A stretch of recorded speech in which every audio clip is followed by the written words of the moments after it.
जैसे कि आप सेकेंड ईयर में वर्क एंड एजुकेशन की बुक पढ़ चुके हैं या आगे पढ़ेंगे, तो उसमें आप कंस्ट्रक्टिव देखेंगे। कंस्ट्रक्टिव में क्या होता है कि मेनली कंस्ट्रक्टिव अप्रोच जो होती है वो चाइल्ड सेंटर्ड होती है। मतलब उसमें हम ज्यादा से ज्यादा स्टूडेंट्स को एक्टिव रखने की कोशिश करते हैं, ज्यादा से ज्यादा एक्टिविटीज की कोशिश करते हैं कि बच्चे जो है पूरी तरीके से एक्टिव रहें, सक्रिय रहें और एक्टिव रहकर ही अपनी लर्निंग में पार्टिसिपेट कर सके। तो जितना ज्यादा हम स्टूडेंट्स को कहेंगे एक्टिव रहने के लिए, या जितना ज्यादा हम ऐसी एक्टिविटीज का यूज करेंगे जहां पर स्टूडेंट्स जो है पूरी तरीके से एक्टिव रहे, वो हमारी कंस्ट्रक्टिव अप्रोच होती है कि स्टूडेंट्स जो है खुद से नॉलेज को कंस्ट्रक्ट करें, खुद से नॉलेज को बनाए। ऐसा ना हो कि हमने सामने से उन्हें फॉर्मूला बता दिया या कोई थ्योरी बता दी और स्टूडेंट्स उन्हें रट ले। नहीं, उनको एक्टिविटीज के थ्रू समझाया जाए ताकि वो उस नॉलेज को, उस थ्योरी को खुद से बनाए, खुद से कंस्ट्रक्ट करे एक्टिविटीज के थ्रू। वो होती है कंस्ट्रक्टिव अप्रोच। अब हमारे लेसन प्लान बनाए जाते हैं बीएड फर्स्ट ईयर में, सेकंड ईयर में। फर्स्ट ईयर में हमारे लेसन प्लान थे आरसीईएम अप्रोच पर, ठीक है। उसी के अकॉर्डिंग हमारी चलती थी। पहले हमारी इंट्रोडक्शन स्किल, जिसमें कि हम क्वेश्चन आंसर पूछते थे स्टूडेंट्स से। उसके बाद हम अपने टॉपिक को एक्सप्लेन करते थे, एक्सप्लेनेशन स्किल हो जाती थी। एक्सप्लेनेशन स्किल के साथ साथ हम ब्लैक बोर्ड स्किल का यूज करते थे। उसके बाद क्वेश्चनिंग स्किल आ जाती थी, रीइंफोर्समेंट स्किल आ जाती थी, स्टिमुलस वेरिएशन आ जाती थी, और एंड में हम होमवर्क दे देते थे और हमारा काम पूरा हो जाता था। ये तो था फर्स्ट ईयर के लेसन प्लान का पैटर्न।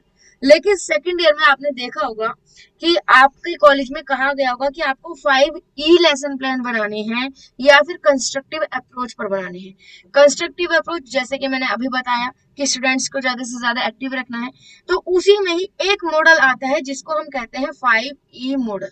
5E मॉडल क्या होता है उसको अब हम देखेंगे। पहले हम 5E मॉडल को देख लेते हैं। हाँ, पहले हम 5E मॉडल को देखेंगे, उसके बाद इस मॉडल से रिलेटेड जो लेसन प्लान है उसको देखेंगे एक एग्जांपल के थ्रू, ताकि आपको ये कंसेप्ट बिल्कुल पूरी तरीके से क्लियर हो जाए। चलिए फिर नेक्स्ट स्टार्ट करते हैं हम आगे। पहला ई का मतलब होता है एंगेज करना। इसमें क्या होता है, this stage provide the opportunity for the teachers to discover what students know or what they think they know. मतलब इसमें हम बच्चों को एंगेज करने की कोशिश करते हैं। तो इसमें क्या होता है कि हम ये जानने की कोशिश करते हैं कि बच्चे ऑलरेडी इस टॉपिक के बारे में कितना जानते हैं। जैसे फर्स्ट ईयर में हमने इंट्रोडक्शन स्किल की थी, वही सेम चीज हमारा इसमें किया जाता है कि हम बच्चों से कुछ क्वेश्चन आंसर पुटअप करते हैं, ताकि हमें पता चल सके कि बच्चे इस टॉपिक के बारे में ऑलरेडी कितना जानते हैं, उनकी प्रीवियस नॉलेज कितनी है। इसके थ्रू इस चीज में हम क्या क्या कर सकते हैं, हम क्वेश्चन आंसर कर सकते हैं, हम कोई डेमोन्स्ट्रेशन करके दिखा सकते हैं, हम कोई एक्टिविटी करके दिखा सकते हैं, ठीक है। तो इस तरीके से ये सारी एक्टिविटीज जो यहाँ पर आपको शो हो रही है सजेस्टेड एक्टिविटीज, ये हम कर सकते हैं इसमें, ठीक है। हम कोई ग्राफिक ऑर्गेनाइज कर सकते हैं अकॉर्डिंग टू टॉपिक। जिस तरीके से आपका टॉपिक होता है उसके अकॉर्डिंग हम एक्टिविटीज कर सकते हैं। कोई डेमो अगर है तो डेमो करके दिखा सकते हैं, उस डेमो के through question answer put up कर सकते हैं। तो इसमें क्या होता है कि हम बच्चों में इंटरेस्ट क्रिएट करते हैं। मेन एक तो हमारा ऑब्जेक्टिव ये होता है कि स्टूडेंट्स का इंटरेस्ट क्रिएट करना है, स्टूडेंट्स के अंदर उनमें क्यूरियोसिटी जनरेट करना, ताकि स्टूडेंट्स जो है टॉपिक के प्रति एंगेज हो सके और उनका ध्यान जो है, फोकस जो है वो अपने टॉपिक पे आ सके। क्वेश्चन रेज कर सकते हैं, क्वेश्चन पुट अप कर सकते हैं, रेस्पॉन्सेस देख सकते हैं कि व्हाट द स्टूडेंट्स नो और थिंक, कि हम स्टूडेंट्स जो है वो क्या जानते हैं उसके बारे में हम जान सकते हैं। क्वेश्चन पुट अप करेंगे, हम क्वेश्चंस करेंगे, स्टूडेंट्स आंसर करेंगे, तो हमें पता चल जाएगा कि स्टूडेंट्स ऑलरेडी इस टॉपिक के बारे में, इस कंसेप्ट के बारे में कितना जानते हैं। स्टूडेंट्स क्या क्या कर सकते हैं, वो भी क्वेश्चंस कर सकते हैं कि ये क्या हुआ, कैसे हुआ। मान लीजिए फॉर एग्जांपल टीचर कोई डेमोन्स्ट्रेशन करके दिखा रहे हैं, तो स्टूडेंट्स भी क्वेश्चन पुट अप कर सकते हैं कि मैम ये आपने कैसे किया, ये इस तरीके से कैसे हुआ, ठीक है। शो इंटरेस्ट इन टॉपिक, वो टॉपिक में अपना इंटरेस्ट शो करेंगे। सिंपल सी बात है, टीचर्स ये काम इसीलिए कर रहे हैं ताकि स्टूडेंट्स जो है वो अपना इंटरेस्ट दिखा सके। तो जब टीचर्स एक्टिविटी करते हैं तो स्टूडेंट्स अपना इंटरेस्ट जो है उस एक्टिविटी में शो करते हैं, दिखाते हैं कि हाँ, टीचर्स को भी लगता है कि हाँ जो मैं काम कर रही हूँ वो सही कर रही हूँ। अब कुछ ना कुछ स्टूडेंट जो है इस टॉपिक की तरफ अट्रैक्ट हो रहे हैं, उनका इंटरेस्ट बढ़ रहा है। तो फर्स्ट स्टेज आपकी एंगेज ये आ जाती है, ये सभी को क्लियर हो गई होगी। चलिए नेक्स्ट आपका आ जाता है एक्सप्लोर। एक्सप्लोर में हम ये भी कह सकते हैं कि जो भी हमने सिचुएशंस दी, हमने अभी तक सिर्फ प्रीवियस नॉलेज जानी, अब हम थोड़ा सा न्यू नॉलेज की तरफ जाने से पहले कुछ ऐसे क्वेश्चंस पुट अप करते हैं ताकि बच्चों का थोड़ा सा ब्रेन स्टॉर्म हो सके, बच्चे कहीं ना कहीं नई नॉलेज की तरफ पहुंच सके। ठीक है, कुछ हम आइडियाज दे सकते हैं, कुछ स्टूडेंट्स से ही कुछ नए क्वेश्चंस कर सकते हैं, कुछ ऐसे क्वेश्चंस जो कि डेली लाइफ से रिलेटेड हो, जहां पर बच्चे कुछ ना कुछ थिंक कर सके, कुछ ना कुछ सोच सके, वो अपने माइंड पर थोड़ा सा जोर दे सके। This stage provides a common set of experiences as well as broad range of experiences. This stage allow students to compare what they think about with what they are actually observing. देखिए, अभी engage वाली जो situation थी उसमें students को engage कर लिया। अब थोड़े से और टॉपिक हम दे देते हैं, जैसे कि एग्जांपल हम इसका लेकर चलते हैं। मान लीजिए आपको एंगल्स पढ़ाने हैं स्टूडेंट्स को, तो जब एंगल्स आप पढ़ाने जाएंगे, यानी कि कोण हम हिंदी में कहते हैं, कोण के बारे में जब आप पढ़ाने जाएंगे तो आप पहले चेक करेंगे कि बच्चे कोण के बारे में कितना जानते हैं। पहले नॉर्मली आप लाइंस वगैरह के बारे में पूछेंगे स्टूडेंट्स से, इस तरह के क्वेश्चंस पुट अप करेंगे, कोई एक्टिविटीज करवा सकते हैं। उसके बाद आप जनरली इस तरीके से क्वेश्चन पूछेंगे कि इन दोनों लाइन के बीच का जो ये झुकाव है इसको हम क्या कहेंगे, या इसको हम किस तरीके से मेजर कर सकते हैं, इसका कोई तरीका है तो बताइए। तो क्या होगा, स्टूडेंट्स उस बारे में सोचेंगे कि क्या ऐसा भी कुछ होता है क्या। ठीक है, तो उसके बाद आप अपने टॉपिक पर आएंगे कि हाँ ये इस चीज को हम एंगल कहते हैं। तो यहाँ पर एक्सप्लोर करने के लिए थोड़ा सा स्टूडेंट्स का ब्रेन स्टॉर्मिंग करने के लिए हम कुछ क्वेश्चंस कर सकते हैं, कुछ एक्टिविटी भी करके दिखा सकते हैं, स्टूडेंट्स को भी कुछ एक्टिविटी दे सकते हैं। इसमें क्या करते हैं हम, कोई भी जैसे इन्वेस्टिगेशन होता है ना, जैसे मान लीजिए सीआईडी इन्वेस्टिगेशन करती है, कुछ अजीबोगरीब क्वेश्चंस करती है, कहीं ना कहीं उस व्यक्ति से ही कुछ बातें उगलवाने के लिए। ठीक है, जो व्यक्ति डायरेक्ट नहीं बोल पाता लेकिन घुमा फिराकर क्वेश्चन इस तरीके से करते हैं कि वो अपनी बात को बोल देता है। सिमिलरली इसमें होता है, क्वेश्चन इस तरीके से किए जाते हैं कि अगर स्टूडेंट्स आंसर नहीं दे पा रहे, मान लीजिए उनको आंसर नहीं पता, तो थोड़ा बहुत आइडिया दे देते हैं हम। ठीक है, जैसे प्रोबेबिंग क्वेश्चंस होते हैं वो इसमें काम आते हैं, हम थोड़ा सा हिंट दे देते हैं, कुछ और अलग से आइडिया देते हैं रियल लाइफ से जुड़े हुए, ताकि बच्चे खुद से इन्वेस्टिगेट कर सके, खुद से बच्चे जो है उस चीज के बारे में जानकारी हासिल कर सके, और वो बच्चे जो है प्रीवियस नॉलेज से न्यू नॉलेज की तरफ बढ़ सके। इसमें क्या कर सकते हैं, think freely but with in the limit of the activities. हम स्टूडेंट्स को कोई क्वेश्चंस देते हैं, बच्चे आराम से सोचते हैं, उसके बारे में थिंक करते हैं। ठीक है, अपना ब्रेन स्टॉर्मिंग बच्चों की चल रही होती है। ब्रेन स्टॉर्मिंग मतलब मस्तिष्क उद्वेलन, मतलब सोचने समझने की जो शक्ति है वो काम कर रही होती है, लेकिन with in the limit time. ऐसा नहीं है कि आपने पूरा 30 मिनट्स का पीरियड इसी में निकाल दिया, 2-4 मिनट जितना भी आप देंगे स्टूडेंट्स को उसी टाइम में, और बाकी की एक्टिविटीज आप देख सकते हैं इसमें। ठीक है, ये पूरा आपको लर्न नहीं करना है इसके बारे में कुछ, ये तो सिर्फ एक नॉलेज के लिए मैं बता रही हूँ ताकि आप लेसन प्लान को अच्छी तरीके से समझ पाए।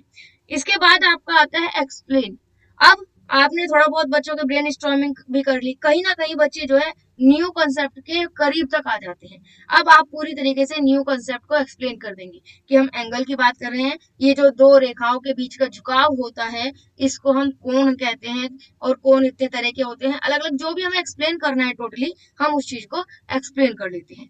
तो इस स्टेज में हम क्या करते हैं, connect previous experiences and to begin to make conceptual sense of the main idea. मतलब जो हमारा मेन आइडिया है, जो हमारा मेन टॉपिक है, उसका हम जो है एक्सप्लेन कर देते हैं उसको।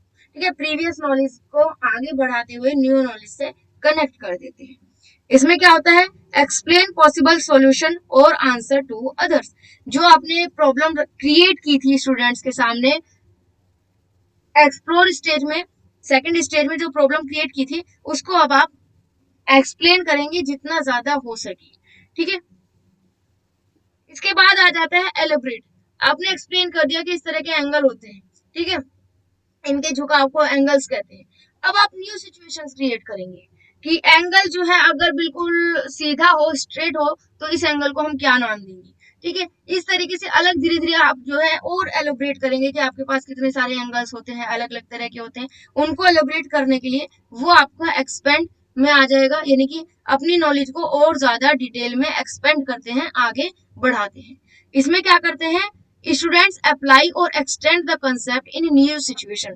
जो भी आपने थ्योरी दी, जो रूल्स दिया, जो कंसेप्ट दिया, उसको न्यू सिचुएशंस में एक्सपेंड करते हैं। इसके दो एग्जांपल और ले सकते हैं। मान लीजिए आपने साइंस में कोई थ्योरी पढ़ाई, कोई सिद्धांत पढ़ाया और स्टूडेंट्स उस थ्योरी को रियल लाइफ में अप्लाई करके देखी, या मैथ्स में आपने कोई रूल बताया, कोई फॉर्मूला बताया और उस स्टूडेंट्स उस फॉर्मूले को एक्सरसाइज में जो क्वेश्चंस दिए हुए होते हैं उन क्वेश्चंस में रखते हैं और नई नई क्वेश्चंस को सोल्व करते हैं। तो वो चीज होता है कि जो चीज पढ़ाई गई है एक्सप्लेनेशन में, उसको न्यू सिचुएशन में रखकर और ज्यादा अपनी नॉलेज को एक्सपेंड करते हैं। क्लियर हुआ सभी को? Yes ma'am. Yes ma'am. And में आ जाता है इवेल्युएट, जिसमें हम ये देखते हैं कि बच्चों ने समझा या नहीं समझा। इसके लिए भी हम चाहें तो कुछ क्वेश्चंस कर सकते हैं। क्वेश्चन आपके ओपन एंडेड हो सकते हैं बिल्कुल। मान लीजिए अगर बीएड का कंसेप्ट है, इसमें क्या होता है कि आपने टॉपिक समझा कि नहीं, इसके लिए मैं कोई भी एक ऐसा क्वेश्चन रख सकती हूँ जिसका आंसर फिक्स ना हो। ओपन एंडेड मतलब जिसका आंसर फिक्स ना हो, आप अपनी समझ के अकॉर्डिंग, आप अपनी भाषा में अपने तरीके से उसका आंसर दे सकते हैं।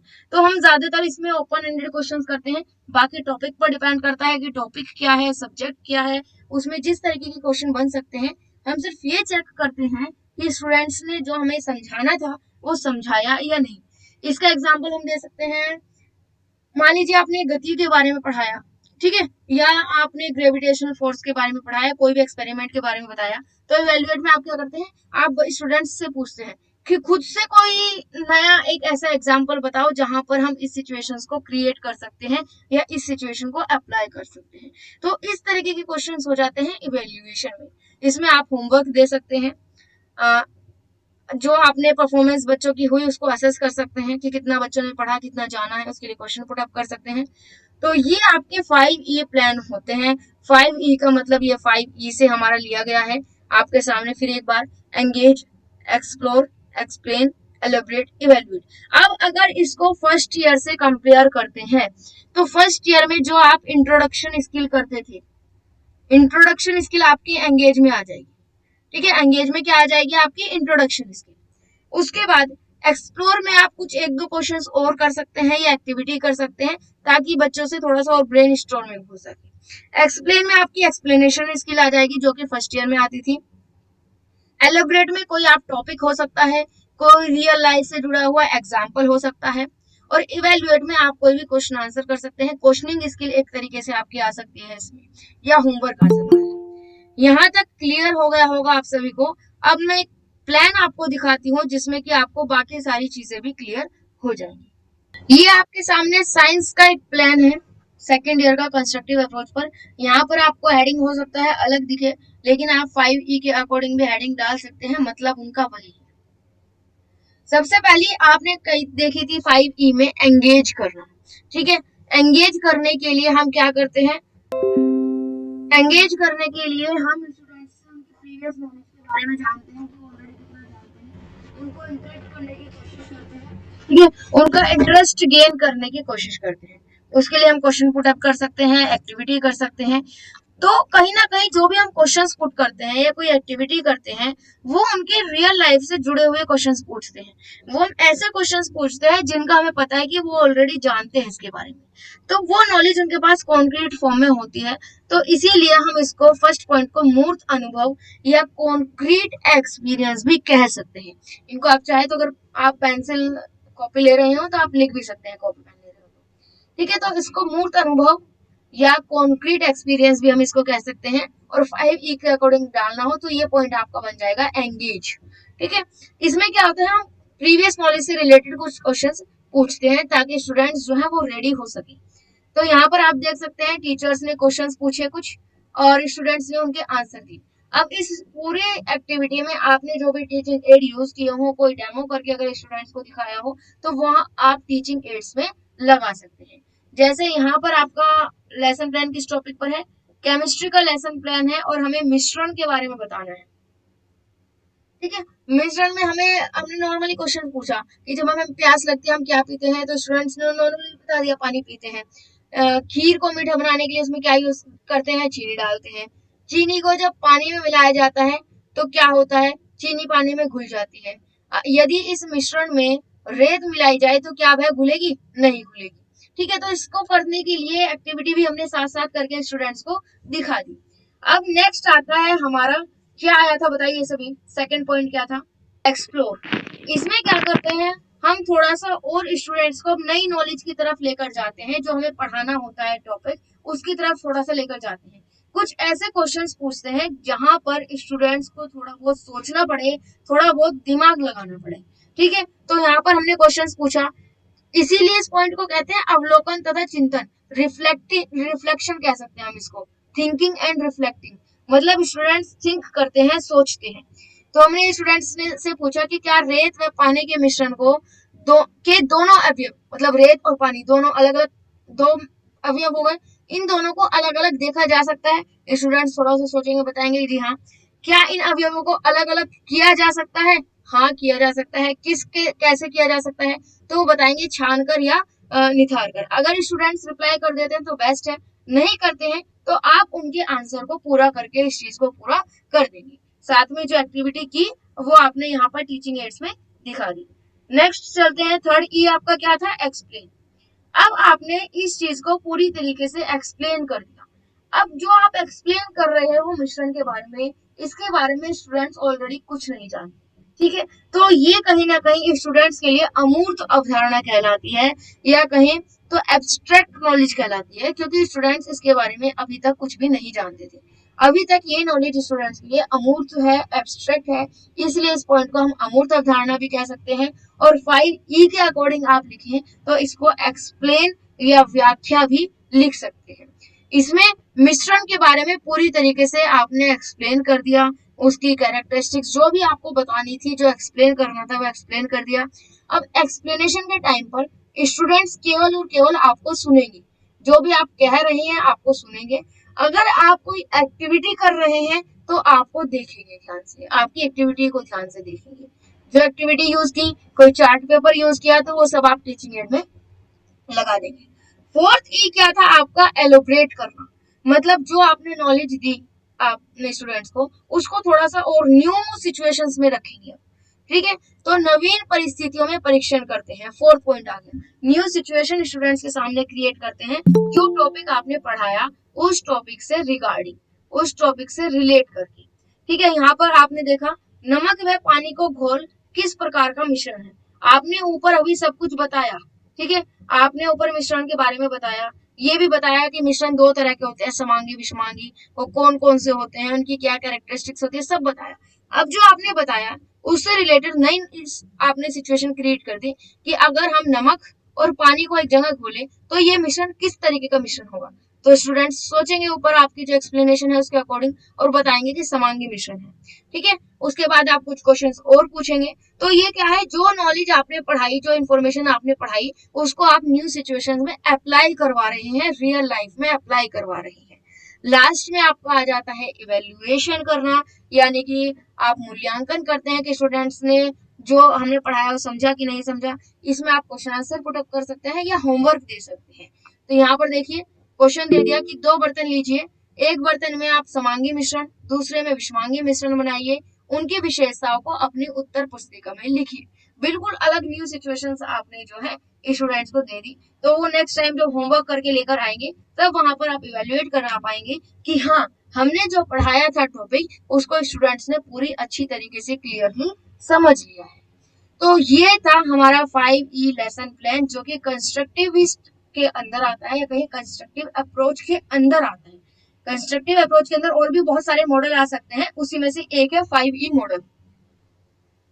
क्लियर हुआ सभी को? तो मिक्सचर के बारे में हमें बताना था, ऐसा नहीं कि हम इस क्लास में गए डायरेक्टली हमने बता दिया।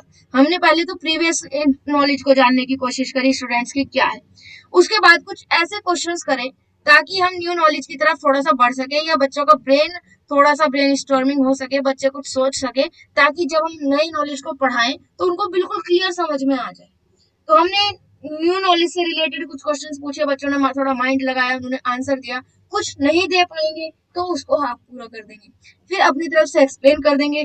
जो आपने एक्सप्लेन किया उसको रियल लाइफ में अप्लाई करा कर दिखाएंगे, स्टूडेंट्स से रियल लाइफ सिचुएशन से रिलेटेड क्वेश्चंस पूछेंगे, और एंड में आप उनका इवेल्युएशन करेंगे।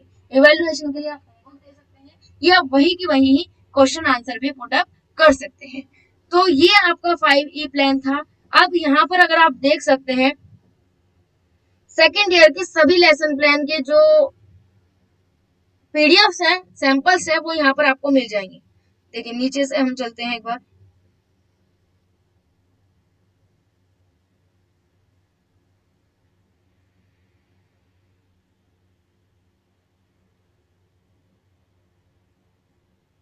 देखिए ये सेकेंड ईयर जिसके आगे लिखा हुआ है ये 5E लेसन प्लान है।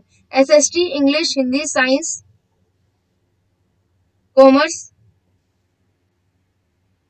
ये इंग्लिश का लेसन प्लान है कंस्ट्रक्टिव अप्रोच पर, तो ये भी आपका ही है सेकेंड ईयर का।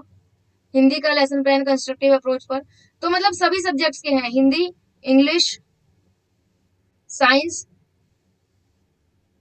एसएसटी, मैथ्स, कॉमर्स, सभी सब्जेक्ट्स में मतलब आपके यहाँ पर लेसन प्लान आपको देखने को मिल जाएंगे। ठीक है, यहाँ से आप सैंपल ले सकते हैं और बना सकते हैं। दूसरा आप एक तरीके से बना सकते हैं कि फर्स्ट ईयर में जो आपने बनाया होगा, मान लीजिए यहाँ पर आपको नहीं मिलता फर्स्ट ईयर में, ये वेबसाइट पर मिल जाएंगे, हमारी वेबसाइट जो है क्लासेस की, वहां पर आपको मिल जाएंगे। ठीक है, अगर ये नहीं मिल पाते आपको, ठीक है, या आपको नहीं समझ आ पाती, तो आपने जो फर्स्ट ईयर में बनाया होगा इंट्रोडक्शन स्किल को आप एंगेजमेंट में लिख सकते हैं, एंगेज वाली फर्स्ट ई में। सेकंड ई के लिए आप एक दो क्वेश्चन खुद से तैयार कर सकते हैं। थर्ड ई के लिए एक्सप्लेन के लिए आप एक्सप्लेनेशन लिख सकते हैं। फोर्थ एलोबरेट में थोड़े से आप एग्जांपल्स दे सकते हैं, रियल लाइफ से जुड़े हुए या रियल लाइफ से जुड़े हुए को क्वेश्चंस पूछ सकते हैं, जो कि आप क्वेश्चनिंग स्किल में करते थे। ठीक है, और लास्ट में इवेल्युएशन में आप होमवर्क दे सकते हैं। तो इस तरीके से आप फर्स्ट ईयर के लेसन प्लान को भी सेकंड ईयर के लेसन प्लान में कन्वर्ट कर सकते हैं।